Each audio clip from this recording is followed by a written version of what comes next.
السلام علیکم ورحمۃ اللہ وبرکاتہ۔ کیسے ناظرین، امید کے خیر و عافیت سے ہوں گے۔ ہم دوبارہ پھر حاضر ہیں آپ کی خدمت میں تفسیر قرآن مختصر تشریح کے ساتھ۔ ہم آپ سے یہی گزارش کرتے ہیں کہ ہمارے اس یوٹیوب چینل کو ضرور سبسکرائب کریں اور ہمارے اس چینل کو زیادہ سے زیادہ دوستوں تک شیئر کریں تاکہ تفسیر قرآن کا سلسلہ یوں ہی ہم چلاتے رہیں، اور عام ہندی اردو بول چال کے اندر جو ہم تفسیر لے کر آتے ہیں وہ سارے کائنات میں آپ کے توسط سے، آپ کی امداد سے، آپ کی مدد سے، آپ کے ایک شیئر سے سب کو اس کا ثواب بھی پہنچ سکے اور سب کو یہ قرآن مجید آسان لہجے میں سمجھ آ سکے۔ ناظرین، ہم پچھلے درس میں یہ سورہ نحل کی آیت نمبر 118 تک اپنا درس مکمل کر لیا تھا۔ آج کا درس ہم سورہ نحل کی آیت نمبر 119 سے شروع کرتے ہیں اور دیکھتے ہیں کہ اللہ تبارک و تعالی ہمیں کیا نصیحات سے اس میں بتا رہا ہے، کیا نصیحات کر رہا ہے، تاکہ ہم پر جو قرآن جو ہمارے لیے حاکم ہے اور ہمارے لیے قرآن ایک رہبر ہے، ہم اس کی بات کو سمجھ سکیں۔ اعوذ باللہ من الشیطان الرجیم، بسم اللہ الرحمن الرحیم۔ ثم ان ربک للذین عملوا السوء بجہالۃ ثم تابوا من بعد ذلک واصلحوا ان ربک من بعدها لغفور رحیم۔ اللہ کے نام سے جو بڑا مہربان نہایت رحم والا ہے۔ البتہ جن لوگوں نے لا علمی کی بنا پر کوئی برا کام کیا، پھر اس کے بعد توبہ کر لی اور اپنی اصلاح کر لی، تو اس کے بعد آپ کا رب یقیناً معاف کرنے والا اور رحم کرنے والا ہے۔ دیکھیے، ہم نے پچھلے درس میں یہ بات سیکھی تھی کہ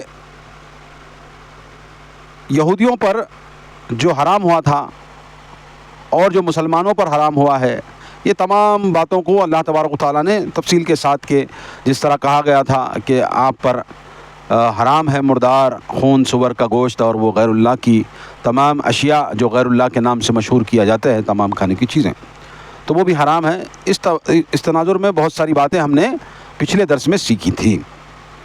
اسی کا تسلسل اللہ بتا رہا ہے کہ جو ایسا حرام سے بچتا نہیں ہے، جو کفر کرتا ہے، جو شرک اور گناہ کا کام کرتا ہے، اللہ کی نافرمانی کرتا ہے، تو اس کے لیے عذاب اللہ تبارک و تعالیٰ تیار کر رکھے ہیں۔ البتہ جن لوگوں نے لا علمی کی بنا پر کوئی برا کام کیا، اب یہاں پر اللہ تعالیٰ مستثنیٰ کر رہا ہے کہ کسی کو وہ چیزوں کی لا علمی ہے، لا علمی کی بنا پر اگرچہ وہ غلط کام کر رہا ہے، برا کام کوئی کر رہا ہے، پھر اس کے بعد توبہ کر لے رہا ہے، یعنی کہ جیسے ہی معلوم ہو جائے توبہ کر لے رہا ہے، تو اللہ تبارک و تعالیٰ اور وہ کہہ رہا ہے کہ وہ اپنی اصلاح کر لے رہا ہے، توبہ بھی کر رہا ہے۔ معلوم نہیں تھا، غلطی کی، میں نہیں معلوم، غیر اللہ کے نام سے جو چڑھائے جاتے ہیں، مردوں کے نام پر، بتوں کے نام پر، جو بھی چیزوں پر، اب وہ انجانے میں وہ کھا لیا۔ اب روڈ سے جا رہا ہے، بھئی چلو کسی بت کے نام کا ہے، جیسے لنگر لگتے رہتے ہیں نا روڈوں پر، یہاں پر وہاں پر، یا کوئی بانٹ دیتا ہے ٹفن کے نام پر، پیکٹوں کے نام پر، اب پتہ نہیں وہ کہاں سے لا رہا ہے، لا علمی کی بنا پر، بھوک کی وجہ سے وہ کھا لیا، ٹھیک ہے، اور وہ لا علمی کی بنا پر وہ برا کام کر لیا۔ اس کے بعد توبہ سے معلوم ہوا کہ نہیں بھئی یہ فلاں بت کا تھا، فلاں مردے کے نام پر یہ بٹا ہوا تھا، فلاں اللہ کے علاوہ جس کی عبادت کی جاتی ہے ان کے نام پر یہ چیزیں تھی یہ کھانے کی، تو اس کو معلوم ہوا تو فوری وہ توبہ کر لیتا، یعنی رک جاتا ہے اور اپنی اصلاح کر لیتا کہ آئندہ میں نہیں کھاؤں گا، نہیں کروں گا، برے کام نہیں کروں گا، تو اس کے بعد آپ کا رب یقیناً معاف کرنے والا اور رحم کرنے والا۔ تو ایسے شخص کے بارے میں اللہ تبارک و تعالیٰ کہتا ہے ہم معاف کرنے والے ہیں۔ جو جان بوجھ کر نہیں کرا، لا علمی میں اس سے غلطی ہو گئی، خطا ہو گئی، گناہ ہو گیا، پھر جیسے ہی معلوم ہوگا کہ مجھ سے گناہ ہو گیا، وہ توبہ کر لے رہا ہے، پھر اصلاح کر لے رہا ہے کہ آئندہ نہیں کروں گا، اور اسی پہ قائم رہ رہا ہے، تو یقیناً اللہ رب العزت کو وہ بڑا غفور رحیم اور معاف کرنے والا پائے گا۔ یہی اللہ تبارک و تعالیٰ بتا رہا ہے۔ آگے اللہ فرماتا ہے ان ابراہیم کان امۃ قانتا للہ حنیفا ولم یک من المشرکین۔ اب یہاں پر کیونکہ ابراہیم علیہ السلام کے وہ جو مکے کے مشرکین تھے نا، وہ ابراہیم علیہ السلام کو اپنا رہبر و رہنما مانتے تھے، کہتے تھے خود کو وہ کہ دین ابراہیمی پر ہم چل رہے ہیں۔ تو اللہ کہہ رہا ہے بلا شبہ ابراہیم اپنی ذات میں ایک امت تھے، اللہ کے فرما بردار اور یکسو رہنے والے تھے، وہ ہرگز شرک نہیں کرتے تھے۔ اب یہ مشرکین مکہ اپنے آپ کو متبع ابراہیم کہتے ہیں نا، تو اللہ وضاحت کر رہا ہے کہ یہ مشرک نہیں تھے ابراہیم علیہ السلام، جس طرح تم بت پرستی کر رہے ہو، مردہ پرستی کر رہے ہو، یہ کام حضرت ابراہیم نہیں کرتے تھے۔ وہ خالص اللہ کی عبادت کرنے والے تھے اور وہ تنہا اکیلے ایک امت کے برابر تھے۔ یہ اللہ تبارک و تعالیٰ بتا رہا ہے۔ مفسرین یہاں پر اپنی روشنی ڈال رہے ہیں۔ کفار مکہ کو ملت ابراہیمی کے پیروکار ہونے کا دعویٰ تھا، جس طرح میں نے کہا نا، کفار مکہ کو ابراہیم علیہ السلام کے متبع ہونے کا دعویٰ تھا۔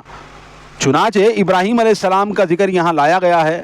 وہ امت اس طرح تھے کہ انہوں نے ایک امت یا ایک ادارے جتنا بھی کام اکیلے ہی کیا۔ امت کا دوسرا معنی امام یا رہنما بھی کیا گیا ہے۔ حنیفن کا معنی ہے کہ وہ سب ناطے توڑ کر کے صرف اللہ ہی کے ہو رہے، کبھی نبوت سے پہلے بھی شرک نہ کیا تھا، نبوت کے بعد کیسے کر سکتے ہیں۔ جس طرح میں نے بیان کیا کہ ابراہیم علیہ السلام وہ ابو الانبیاء ہیں، ابراہیم کی نسل سے ہی نبوت کا دروازہ کھلتا ہے۔ وہاں سے پھر اخیر نبی محمد الرسول اللہ صلی اللہ علیہ وسلم جو آخری پیغمبر دنیا میں مبعوث ہوئے، وہاں تک ان کا نبوت کا سلسلہ چلتا ہے، کیونکہ ابراہیم علیہ السلام کی نسل سے ہی اسماعیل علیہ السلام کے نسل سے حضرت محمد صلی اللہ علیہ وسلم کا شجرہ جا کر ملتا ہے۔ تو ان لوگوں کو جو دعویٰ تھا مکے کے مشرکوں کو کہ ہم تو ابراہیم علیہ السلام کے متبع ہیں، تو اللہ کہتا ہے کہ ابراہیم تمہارے سر کا شرک کرنے والے نہیں تھے، تمہارے سر کے گناہ گار نہیں تھے، مشرک نہیں تھے، وہ مواحد تھے، وہ اکیلے اللہ ہی کی طرف جو ہے رجوع کرنے والے تھے، اللہ ہی سے مانگنے والے تھے، اللہ کی طرف لوگوں کو بلانے والے تھے۔ اور یہاں پر کیا کہا جا رہا ہے؟ خانتاً للہ حنیفہ۔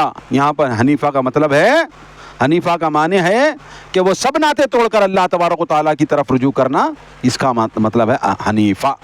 آج کچھ مقلدین کہتے ہیں کہ حنیفن سے مراد مقلدین حنفیہ ہے، نہیں، غلط ہے بات یہ۔ حنیفن سے مراد صرف اللہ ہی کی طرف رجوع کرنے والا، اللہ ہی سے مدد مانگنے والا، اللہ کی طرف لوگوں کو بلانے والا، وہ کہلاتے ہیں۔ آگے اللہ فرماتا ہے شاکرن لانعمہ اجتباہ وہداہ الی صراط مستقیم۔ وہ اللہ کی نعمتوں کے شکر گزار تھے، اللہ نے انہیں منتخب کر لیا اور صراط مستقیم کی ہدایت دی۔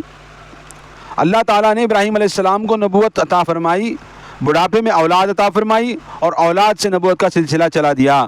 انہوں نے ان نعمتوں پر اللہ کی فرما برداری کی کر کے شکریہ ادا کیا۔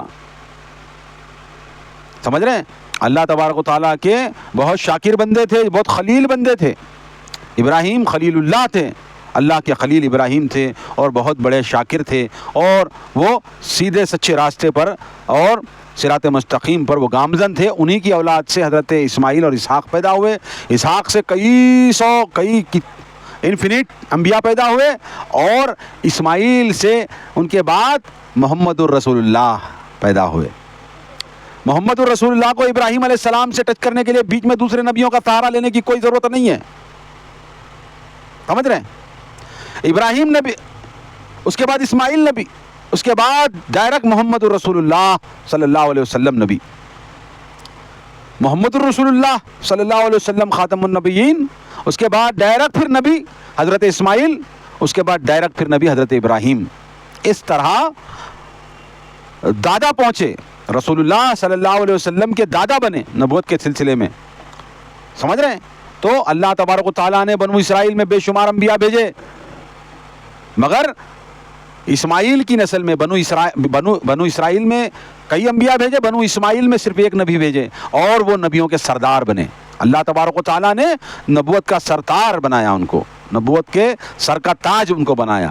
اور اللہ کے رسول صلی اللہ علیہ وسلم کا ارشاد ہے، ایک مکمل محل، مکمل تعمیر جو ہے، مکمل نبوت کا ایک مکمل محل ہے، اس میں اگرچہ ایک اینٹ خالی ہے تو وہ مکمل نہیں کہلاتی۔ اسی طرح محمد الرسول اللہ صلی اللہ علیہ وسلم نے فرمایا، میں نے نبوت کو تکمیل دی، اور وہ آخری اینٹ اللہ تبارک و تعالیٰ نے جس طرح دوسرے نبیوں کو دوسری اینٹ بنا کرا، تو سب سے آخر میں رسول اللہ صلی اللہ علیہ وسلم کو تکمیل والی اینٹ بنایا اور نبوت کو ختم کر دیا کہ ان کے بعد کوئی نبی نہیں، لا نبی بعدی، ان کے بعد کوئی نبی نہیں۔ آج قادیانی مرزا غلام احمد قادیانی کے ماننے والے اپنے آپ کو رسول اللہ کے امت کی طرف منسوب کرتے ہیں، مگر یہ عقیدہ رکھتے ہیں کہ وہ غلام احمد قادیانی بھی نبی ہے، اور کہتے ہیں، سلسلہ نکالتے ہیں، ذلی نبی، برودی نبی، خیالی نبی، کسی طرح کا کوئی نبی نہیں پیدا ہو سکتا۔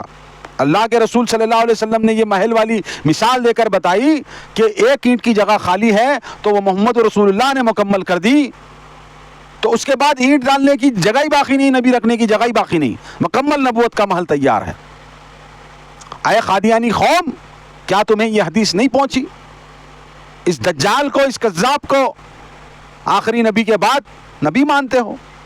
یہ انہی میں شمار ہوتا ہے جو 30 دجال رسول اللہ صلی اللہ علیہ وسلم نے فرمایا تھا کہ میرے بعد پیدا ہوں گے مگر 30 دجال جو ہر کوئی اپنے آپ کو نبی کہے گا، انہی کی فہرست میں یہ مرزا غلام احمد قادیانی بھی ہے۔ اسی میں مسیلمہ کذاب ہے، اسی میں اسود انسی ہے، اسی میں طلحہ ابن خویلد ہے، اور اسی میں بہت سارے ہیں۔ تو میرے بھائی، نبوت کا سلسلہ ختم ہو چکا، نبی محمد صلی اللہ علیہ وسلم کی بعثت ہو چکی، آپ دنیا سے رخصت ہو گئے، اور اب کوئی نبی نہیں آنے والا۔ یہاں پر جو ایک سلسلہ ایک ڈاؤٹ دیتے ہیں قادیانی، ایک ڈاؤٹ دیتے ہیں۔ کیا ڈاؤٹ دیتے ہیں؟ کہ بھائی رسول اللہ صلی اللہ علیہ وسلم نے فرمایا کہ میرے بعد کوئی نبی نہیں ہے، ٹھیک ہے ہم مانتے، مگر یہ عیسیٰ علیہ السلام کو دوبارہ کہیں کو لا رہے بھائی؟ یہ سوال کرتے۔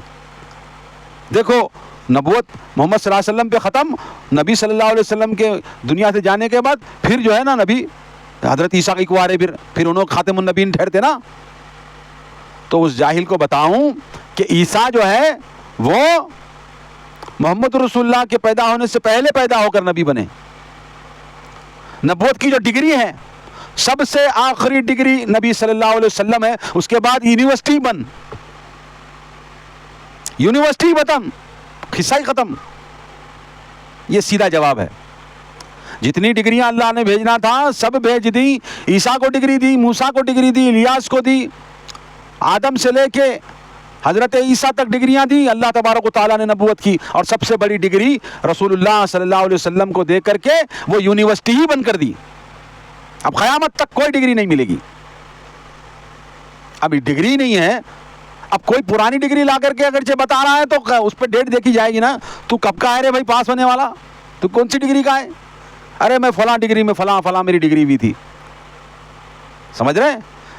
ڈگری ہولڈر باقی رہے گا، مگر ڈگری فائنل جس کی ہوگی اسی کا چلے گا قیامت تک، اسی کی شریعت بھی چلے گی، اسی کی جو ہے نبوت بھی چلے گی۔ اگرچہ عیسیٰ علیہ السلام دنیا میں آئیں گے ضرور، آسمانوں میں اللہ تبارک و تعالیٰ نے بل رفع اللہ الیہ، قرآن کی آیت ہے کہ اللہ تبارک و تعالیٰ نے ان کو اپنی طرف اٹھایا، اپنے پاس نہیں اٹھایا، اپنی طرف اٹھایا، اور اللہ تبارک و تعالیٰ نے ان کو جو کیفیت میں رکھا ہے، وہ کیفیت میں جو ہے وہ آخر دور میں 2 فرشتوں کے کندھوں کے سہارے سے جب دجال کا ظہور ہوگا تو حضرت عیسیٰ علیہ السلام کا نزول ہوگا۔ دمشق کی مسجد کے اوپر آپ تشریف لائیں گے، اس کے بعد دجال کا قتل ہوگا، اس کے بعد یاجوج و ماجوج آئیں گے، اس کے بعد دنیا کو اللہ تبارک و تعالیٰ مغرب سے سورج نکالے گا، اس کے بعد دنیا ختم کر دے گا۔ یہ ہے، ٹھیک ہے؟ آئیں گے اور وہ اپنی نبوت کو نہیں چلائیں گے، بلکہ رسول اللہ کی امتی کے پیچھے نماز ادا کریں گے، امام مہدی کے پیچھے نماز ادا کر کے وہ دکھلائیں گے کہ میں نبی ضرور ہوں، مگر امام تمہارے میں کا تمہارا ہی ہوگا، یعنی امام مہدی ان کو نماز پڑھائیں گے۔ وہ ایک نماز یہ بتانے کے لیے ہوگی کہ میں میری نبوت چلانے نہیں آیا، بلکہ نبی صلی اللہ علیہ وسلم کی نبوت چلانے آیا ہوں۔ سمجھے قادیانیوں؟ سمجھے مرزائیوں؟ یہ مختصر سے تعارف تھا حضرت ابراہیم علیہ السلام کی اولادوں کا، آپ جتنے بھی نبیاں گزرے ان کا۔ آگے اللہ فرماتا ہے وَآتَيْنَاهُ فِي الدُّنْيَا حَسَنَةً وَإِنَّهُ فِي الْآخِرَةِ لَمِنَ الصَّالِحِينَ، ہم نے انہیں دنیا میں بھی بھلائی عطا کی اور آخرت میں تو وہ یقیناً صالحین میں سے ہوں گے۔ اللہ تبارک و تعالیٰ کہہ رہا ہے کہ ابراہیم علیہ السلام کو دنیا میں بھلائی دی اور آخرت میں بھی تمام انبیاء کو اللہ تبارک و تعالیٰ بھلائی سے ہی نوازے گا۔ ثم اوحینا الیک ان اتبع ملت ابراہیم حنیفا وما کان من المشرکین، پھر ہم نے آپ کی طرف وحی کی کہ یکسو رہنے والے ابراہیم کی ملت کی اتباع کیجیے اور مشرک نہ تھے، اور وہ مشرک نہ تھے۔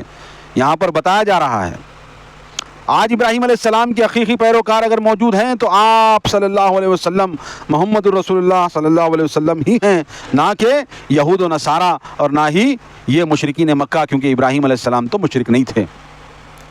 اور اللہ تبارک و تعالیٰ فرماتا ہے کہ آج یعنی رسول اللہ صلی اللہ علیہ وسلم کی موجودگی میں یہ اللہ فرماتا ہے کہ آج اگرچہ کوئی سچا متبع ہے تو حضور صلی اللہ علیہ وسلم اور ان کے متبعین ہیں، یہ یہود و نصارہ نہیں ہیں، نہ ہی یہ مشرکین مکہ ہیں جو بت پرستی اور قبر پرستی کرتے ہیں۔ آگے اللہ فرماتا ہے انما جعل السبت علی الذین اختلفوا فیہ وان ربک لیحکم بینہم یوم القیامۃ فیما کانوا فیہ یختلفون۔ اور جو سبت ہفتے کا قصہ ہے وہ صرف ان لوگوں پر مسلط کیا گیا جنہوں نے اس بارے میں اختلاف کیا تھا۔ ہفتے کا قصہ یعنی شابات، شبت جو بھی یہ جو یہود ہیں نا، وہ ہفتے کو مقدس مانتے ہیں، ہفتے کو اسپیشل، کیونکہ اللہ تبارک و تعالیٰ نے اس دن مچھلی کو پکڑنے سے منع کیا تھا ان کی حرکات کی وجہ سے۔ مسلمانوں کی طرح یہودیوں کو بھی جمعہ کے یوم کی تعظیم کا حکم دیا گیا تھا۔ یہودیوں نے کہا کہ اللہ تعالیٰ نے جمعہ کے یوم تخلیق کائنات مکمل کی اور ہفتے کی یوم آرام کیا، نعوذ باللہ من ذالک۔ یہ یہودیوں کا ایمان ہے، ان کا یقین ہے کہ اللہ تبارک و تعالیٰ ستۃ ایام ثم استوى علی العرش، یہ زمین و آسمان 6 دنوں میں اللہ تبارک و تعالیٰ نے پیدا کی، اور ان کا عقیدہ تھا کہ 7ویں دن وہ سو گیا، اس لیے وہ ہفتے کے دن اس کو جو آرام کیا، اس طرح وہ کہتے ہیں۔ لہذا ہم بھی ہفتے کے دن چھٹیاں کیا کریں گے، یعنی کہ وہ لوگ چھٹی کرتے تھے، ہفتے کے دن کو مقدس سمجھتے تھے۔ اللہ تعالیٰ کے متعلق آرام کا تصور انتہائی گمراہ کن اور بے اصل تھا، چنانچہ ان کی اپنی ضد کی وجہ سے ان کے لیے یوم السبت مقرر ہوا، اور اس میں سختی کی گئی کہ اس دن کوئی کاروبار نہ کریں بلکہ سارا دن صرف عبادت ہی کریں۔ تفصیل کے لیے سورہ اعراف میں بھی یہ بات کا ذکر آ چکا ہے، یعنی کہ اللہ تبارک و تعالیٰ نے اس طرح عقیدہ رکھنے کی بنیاد پر کہ اللہ تعالیٰ نعوذ باللہ 6 دنوں میں کائنات مکمل کر کے 7ویں دن آرام کیا، حالانکہ اللہ تبارک و تعالیٰ کہتا ہے اللہ لا الہ الا هو الحی القیوم لا تأخذہ سنۃ ولا نوم لہ ما فی السماوات وما فی الارض۔ اللہ تبارک و تعالیٰ کی وہ ذات ہے کہ نہ اس کو نیند آتی ہے نہ اس کو اونگ آتی، مگر یہ بدبخت یہودی کہتے ہیں کہ اللہ تعالیٰ 7ویں دن نعوذ باللہ سو گیا، آرام کیا۔ استغفر اللہ استغفر اللہ۔ ادعو الی سبیل ربک بالحکمۃ والموعظۃ الحسنۃ وجادلہم باللتی ہی احسن ان ربک هو اعلم بمن ضل عن سبیلہ وهو اعلم بالمہتدین۔ اے نبی صلی اللہ علیہ وسلم، آپ لوگوں کو اپنے رب کے راستے کی طرف حکمت اور عمدہ نصیحت کے ساتھ دعوت دیجیے، اور ان سے ایسے طریقے سے مباحثہ کیجیے جو بہترین ہو۔ بلا شبہ آپ کا رب اسے بھی خوب جانتا ہے جو اس کی راہ سے بھٹک چکا ہے، اور ہدایت پر چلنے والے کو بھی خوب جانتا ہے۔ اللہ تبارک و تعالیٰ یہاں حکم دے رہا ہے کہ دین کی دعوت جو دیں گے آپ حکمت سے اور پیارے میٹھے اچھے انداز سے آپ جو ہے دعوت دیں اور اپنی بات کو رکھیں۔ یہ خطاب آپ صلی اللہ علیہ وسلم کو ہے، مگر ہر داعی حق کے لیے یہ ہدایات بہت اہم ہیں۔ نمبر 1، حکمت مد نظر رکھی جائے، مخاطب کا نقطہ نظر سامنے رکھ کر بات کی جائے، اور دعوت اس انداز سے دی جائے کہ مخاطب میں قبول کرنے کی تڑپ ہو۔ ابن جریر نے یہاں حکمت سے مراد قرآن کریم لیا ہے، یعنی قرآن کے ذریعے دعوت دیں، دین کا کام کریں، یہ 1 نمبر ہے۔ دوسرے نمبر پر عمدہ نصیحت، یہ ایسی نصیحت ہے کہ مخاطب کو یقین آ جائے کہ آپ اس کے ہمدرد ہیں۔ مخاطب پہ علمی برتری کا رعب جمانے کی کوشش نہ کی جائے۔ جیم، مجادلہ حسنہ، دلائل سے بات کرنے کی نوبت آئے تو دلائل احسن انداز میں دیے جائیں، مخاطب کے عقیدے کو پیش نظر رکھا جائے، اگر نوبت فضول بحث تک پہنچے تو بات ختم کر دی جائے۔ آخر میں یہ بات ہمیشہ مد نظر رکھی جائے کہ آپ کی ذمہ داری پہنچا دینا ہے، ہدایت دینا نہ دینا آپ کے بس میں ہے اور نہ مطلوب ہے، یعنی کہ آپ کے بس میں ہدایت دینا نہیں ہے۔ اللہ تبارک و تعالیٰ کہہ رہا ہے کہ اے رسول صلی اللہ علیہ وسلم اور آپ کی امت، یہ دونوں بھی مخاطب ہیں، کہ جس کو بھی دین کی دعوت دیں تو بالکل حسنہ انداز میں دیں، اچھے پیارے انداز میں دیں، اور دلائل کی بات آئے تو دلائل سے بات کریں۔ اگرچہ کوئی مباحث کر رہا ہے دلیل کے ساتھ تو اس کو دلیل کے ساتھ بات کریں، اگرچہ فالتو بات کر رہا ہے تو کہہ دیں ما سلامہ، ختم، چلے جاؤ، بات ختم۔ تو اللہ تبارک و تعالیٰ صرف ہمیں پہنچا دینے کا حکم دے رہا ہے، ہم یہ ویڈیو کے ذریعے سے آپ کے سامنے آ رہے ہیں. ہمارا کام ہے پہنچا دینا, ہدایت دینا نہیں ہے. ہدایت اللہ دے گا. جو شرک میں, کفر میں, روافضیت کی, قادیانیت کی متبعین پیروی میں اپنی زندگیاں گزار رہے ہیں, ان کو دعوت دے رہے ہیں کہ آؤ دلیل دیکھو اللہ تبارک و تعالیٰ کیا کیا کہہ رہا ہے. آگے اللہ فرماتا ہے وَإِنْ عَاقَبْتُمْ فَعَاقِبُوا بِمِثْلِ مَا عُوقِبْتُمْ بِهِ وَلَئِنْ صَبَرْتُمْ لَهُوَ خَيْرٌ لِلصَّابِرِينَ. اور اگر تمہیں بدلہ لینا ہو تو اتنا ہی بدلہ لو جتنی تم پر زیادتی ہوئی, اور اگر برداشت کر جاؤ تو صبر کرنے والوں کے لیے یہی بات بہتر ہے. دیکھیے اللہ تبارک و تعالیٰ ارشاد فرماتا ہے کہ تم پر کوئی ظالم ظلم کر رہا ہے تو اس کے جواب میں اتنا ہی ان کے اوپر کریں جتنا انہوں نے تم پر کیا ہے. اگرچہ کسی نے چانٹا مارا ہے تو بدلے میں چانٹا مار سکتے, اجازت ہے. ہم وہ قوم نہیں ہیں کہ ایک گال پر کوئی چانٹا مارے تو دوسرا گال دیں, ہم نہیں ہیں وہ. ہمیں یہاں حکم دیا جا رہا ہے اگرچہ کوئی ہم پر ظلم کرے تو ہم بدلے میں اس کو اتنا ہی بدلہ دیں گے جتنا اس نے ظلم کیا ہے, چھوڑیں گے نہیں. ہاں مگر اللہ تبارک و تعالیٰ یہاں گنجائش بیان کر رہا ہے کہ اگرچہ چھوڑ دیں گے تو اللہ تبارک و تعالیٰ تمہیں اجر بھی دے گا. سمجھ رہے ہیں نا, اللہ تعالیٰ خوب پسند کرنے والا. یہاں پر بتایا جا رہا ہے, سورہ نحل مکی ہے مگر یہ چند آیات مدنی ہیں. ابی بن کعب فرماتے ہیں کہ یوم احد انصار کے 64 اور مہاجرین کے 6 آدمی شہید ہو گئے. یوم احد انصار کے 64 اور مہاجرین کے 6 آدمی شہید ہو گئے. ان میں حمزہ بھی تھے جن کا کفار نے مسلح کیا. چنانچہ انصار نے کہا اگر ہمیں کبھی ان پر فتح ہوئی تو ہم بھی ان سے یہی سلوک کریں گے. پھر جب مکہ فتح ہوا تو اللہ تعالیٰ نے آیت نازل فرمائی. ترمذی میں یہ روایت ہے, یعنی کہ اللہ تبارک و تعالیٰ نے یہاں پر معاف کرنے کو بھی پسند کیا. واقعہ فتح مکہ کا یہاں حوالہ دیا جا رہا ہے. تو کوئی اگرچہ تم پر ظلم کرے تو بدلے میں اتنا ہی بدلہ لے سکتے ہیں, ان پر زیادتی نہیں کر سکتے. اگرچہ معاف کر دو, جس طرح رسول اللہ صلی اللہ علیہ وسلم نے فتح مکہ کے دن تمام مکے والوں کو کہا الیوم یوم المرحمہ. صحابہ نے کہا کہ ہمیں یہاں پر مارا جاتا تھا, ہمیں کچلا جاتا تھا, ہمیں تکلیفیں دی جاتی تھیں, آج بدلے کا دن ہے, آج یوم الملحمہ کہا انہوں نے کہا, صحابہ نے نعرہ لگایا یوم الملحمہ, ہم آج بدلہ لیں گے. تو رسول اللہ صلی اللہ علیہ وسلم نے کہا نہیں, آج یوم ہے یوم المرحمہ, آج رحم کا دن ہے, آج معاف کرنے کا دن ہے. آج اسی طرح معاف ہم کریں گے جس طرح حضرت یوسف نے اپنے بھائیوں کو معاف کیا تھا. لا تثریب اليوم, آج کوئی بدلہ نہیں لیا جائے گا, آج کوئی بدلہ نہیں لیا جائے گا. تو اللہ تبارک و تعالیٰ نے یہاں پر یہ بات بھی بتائی ہے کہ جو تم پر ظلم کرتا ہے تم چاہو تو اس پر اتنا ہی بدلہ لو جتنا اس نے تم پر ظلم کیا ہے, اس سے آگے نہیں بڑھ سکتے. سمجھ رہے ہیں, اگرچہ معاف کرو تو اللہ تعالیٰ بہت غفور الرحیم ہے اور تمہارے لیے یہی بہتر ہے. وَاصْبِرْ وَمَا صَبْرُكَ إِلَّا بِاللَّهِ وَلَا تَحْزَنْ عَلَيْهِمْ وَلَا تَكُ فِي ضَيْقٍ مِّمَّا يَمْكُرُونَ إِنَّ اللَّهَ مَعَ الَّذِينَ اتَّقَوْا وَالَّذِينَ هُمْ مُحْسِنُونَ.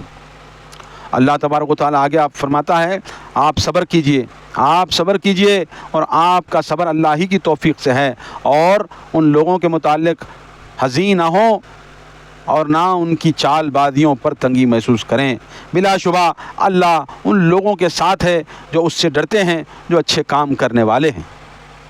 اللہ تک کہہ رہا ہے اے رسول اللہ صلی اللہ علیہ وسلم وَلَا تَحْزَنْ عَلَيْهِمْ, آپ حزن نہ کریں, آپ ملال نہ کریں, آپ حزین نہ ہوں. وَلَا تَحْزَنْ, اللہ تبارک و تعالیٰ کہہ رہا ہے آپ صبر کیجئے اور آپ صبر کرنے والے ہیں. اور اللہ صبر کو پسند کرتا ہے. ان لوگوں کے متعلق حزین نہ ہو, حزن و ملال نہ کریں, اور نہ ان کی چال بازیوں پر تنگی محسوس کریں, اور جو چالیں چلتے ہیں ان کی چال بازیوں پر تنگی محسوس نہ کریں. بلا شبہ اللہ ان لوگوں کو بھی ان لوگوں کے ساتھ ہے جو اس سے ڈرتے ہیں, جو اچھے کام کرنے والے ہیں. اللہ تبارک و تعالیٰ بے شک مسلمانوں کے ساتھ ہے. تو ناظرین, اللہ کے فضل و کرم سے آج کا درس ہم یہاں مکمل کرتے ہیں آیت نمبر 119 سے آیت نمبر 128 تک, کیونکہ سورہ نحل کی تکمیل ہو چکی ہے. آگے سورہ بنی اسرائیل شروع ہونے والی ہے, جو سبحان الذی اسری بعبدہ لیلا من المسجد الحرام الی المسجد الاقصی, اس کو سورہ جو ہے بنی اسرائیل کہتے ہیں، سورہ سبحان الذی بھی کہتے ہیں. بہرحال بہت سارے، یہ 15واں پارہ ہمارا شروع ہو رہا. اللہ کے فضل و کرم سے 14 پارے ہم نے مکمل کر لیے ہیں. سورہ نحل ہم تکمیل ہو چکی ہے. اللہ تبارک و تعالیٰ کا ہم شکر ادا کرتے ہیں اس بات کا کہ 14 پارے ہم نے آج تکمیل کر لیے ہیں. تو ناظرین، ہم نے کافی کچھ باتیں آج سیکھی ہیں. ہم آپ سے یہی گزارش کرتے ہیں کہ ہمارے اس یوٹیوب چینل کو ضرور سبسکرائب کریں، زیادہ سے زیادہ ان ویڈیوز کو شیئر کریں، تاکہ ہم یہ جو دین کا کام کر رہے ہیں یا تفسیر قرآن کا کام جو کر رہے ہیں وہ سارے عالم میں پھیل سکے. ہاں، زیادہ سے زیادہ سبسکرپشن بڑھائیں تاکہ یوٹیوب کا الگوریدم ہمارے جو تفسیر قرآن کے سلسلے کو فرنٹ پیج پر لائے. یہی ہم آپ سے اپیل بھی کرتے ہیں، گزارش بھی کرتے ہیں، اور ہم آپ سے رخصت لیتے ہیں. آج کے لیے بس اتنا ہی. ہم پھر دوبارہ حاضر ہوں گے جب اللہ کی مرضی ہوگی. جب تک کے لیے یوسف طاہر کو دیں اجازت. السلام علیکم ورحمۃ اللہ وبرکاتہ.